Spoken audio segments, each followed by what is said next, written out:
Hello all.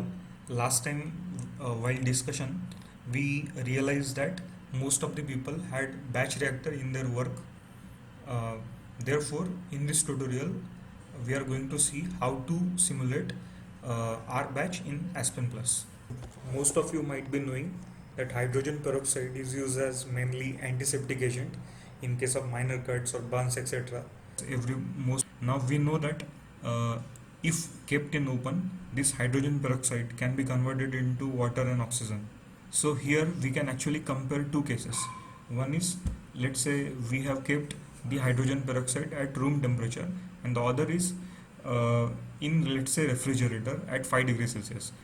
And let us assume that we know that what are the reaction kinetics and reactions of this decomposition. With the help of R batch from Aspen Plus, can we know that how much will be the time to decompose, or in other words, how much would be the shelf life of hydrogen peroxide if in one case it is kept at a room temperature, and in other case it is kept in as a refrigerator at 5 degrees Celsius. So obviously from this from our experience we know that if it is kept in a refrigerator at 5 degrees Celsius, the shelf life would be more as compared to the room temperature. So that's what actually we are going to confirm in the batch reactor, or in the Aspen Plus simulation from taking R batch.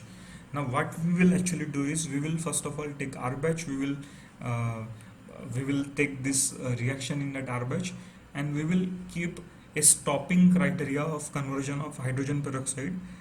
So initially we know that it is 3%, and later on we will see how much time it takes to decrease from 3% to 0.3%, or 10% of the original concentration by mass. And then we will report the time in both of the cases, and we will actually say that what is which condition we should use in order to store hydrogen peroxide. Then I have opened Aspen Plus simulation. I will select new blank simulation. Okay. Components, we know that we have to select hydrogen peroxide, H2O2, H2O, and oxygen. Once these are all selected, then we will go to methods, and in specifications we will select NRTL, because uh, that's the appropriate method for this. Once the components are selected, we are supposed to follow some of the steps here which are very specific for this particular case, because we know that oxygen will be kind of sparingly soluble in this whole system. So because of that, we are supposed to go to Henry's components. We are supposed to select one, new, and we will select oxygen here. Once that is selected, we will go to the methods, and then in the parameters, and here in NRTL1, and we will click on estimate missing parameters by UNIFAC, and we will click on next. We will run it. Once results will be available, we can just click on next button, and we can go to the simulation environment. We know that we are supposed to select R batch. We will select R batch, and we will select two streams. Now notice that in case of R batch, the process is not continuous. Stream which is going to the batch reactor is not actually flowing into it, but the composition will be present in the reactor initially. So this is nothing but an initial condition for that R batch. So initially it is 25 degrees Celsius, 1 bar, 1 atmospheric pressure, and we will take mass flow. So initially hydrogen peroxide is 3 kg per hour. I mean, not actually per hour, it is 3 kg, and water is 97 kg, so it is 3%. Now I will click on next button.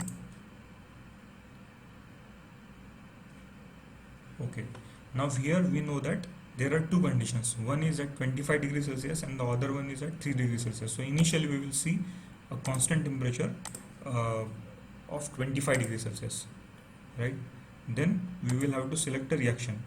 We can click on next new button, and we can click on general type of reaction. Then here at the bottom we can go here on the left hand side, and we can make that reaction appropriate. So I will put that reaction name, let's say A. Component is hydrogen peroxide, its coefficient is 2. Water and oxygen, water's coefficient is 2, oxygen's 1. I will click on next. We go and click on kinetics.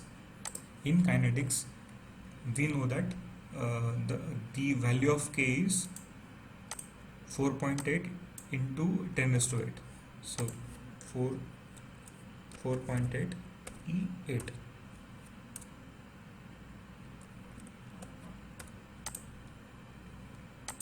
Okay.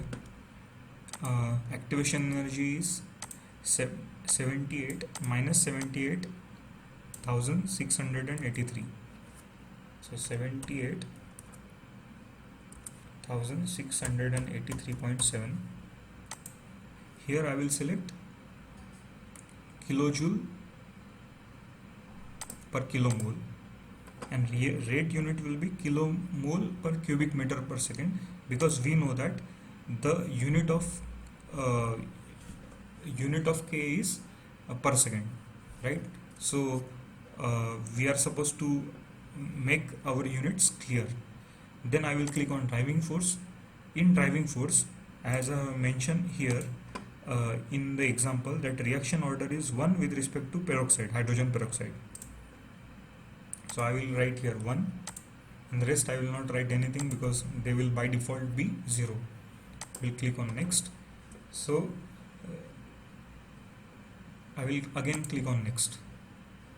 Reaction is now complete. Now we will have to input stopping criteria. Stopping criteria, I will say criteria number 1, location is in the reactor, so I will select reactor. Variable is conversion. I will say conversion. I will say conversion. Stopping value is 0.9, or or 9. So the idea is, initially there is X amount of hydrogen peroxide. What is the time when it is 90% converted or 10% remain? So that's why I have taken 0.9. Unit is, it's unitless hydrogen peroxide mixed. Approach from below, because initially it will be less and slowly it will go to 0.9 conversion. And operating time. Now total cycle time, we can say that total cycle time is the total batch time. It is like total batch time. So we will say it is 1 month, let's assume. Batch feed time. So most of the times batch, when are big, require some batch feed time. Say for example there 2 hours of batch time, etc. But here we need not to worry. I will just select batch feed time of just 1 second. So actually nothing is going to happen in that batch time. Downtime is again after for many batches there should be a downtime for cleaning and for feeding, etc. But again, for our case, downtime is 0. We don't have to have any downtime. Then maximum calculation time. We can say that again we are calculating this for a whole month, and time interval between points, let's say let us select hours instead. Okay, 7:32. Okay, so this much is okay. The things are done. We can click on run. Once the simulation is getting run, we can see at the left bottom that the results are available. We can click on main flow sheet. We can click on this reactor, and we can go here on the results. We can see that reaction time is about 40 hours. We can also see the profiles. Let's say I will select composition. I will select the hydrogen peroxide and the reactor molar composition. Okay, we can see that initially it was 0.016. I mean, it's based on mole flows, so it is 0.016, and finally it is get converted to its 10% value.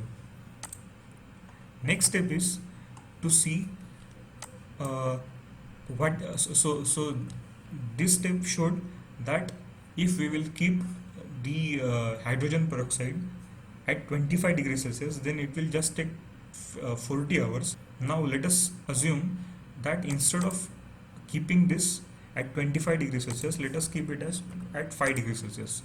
Now again we will run it to see how much time it takes. So I have run it, and now again I will go here in batch 1, block 1. I will click on results, and you can see that now reaction time is about 397 hours, about 400 hours. So actually it takes a lot of time for it to get decomposed to 10% value. That means we should, if somebody asks us to suggest that what should be the appropriate temperature, then of course it is 5 degrees Celsius. So we can perform simulation in Aspen Plus to check the shelf lifetime of hydrogen peroxide using R-Batch.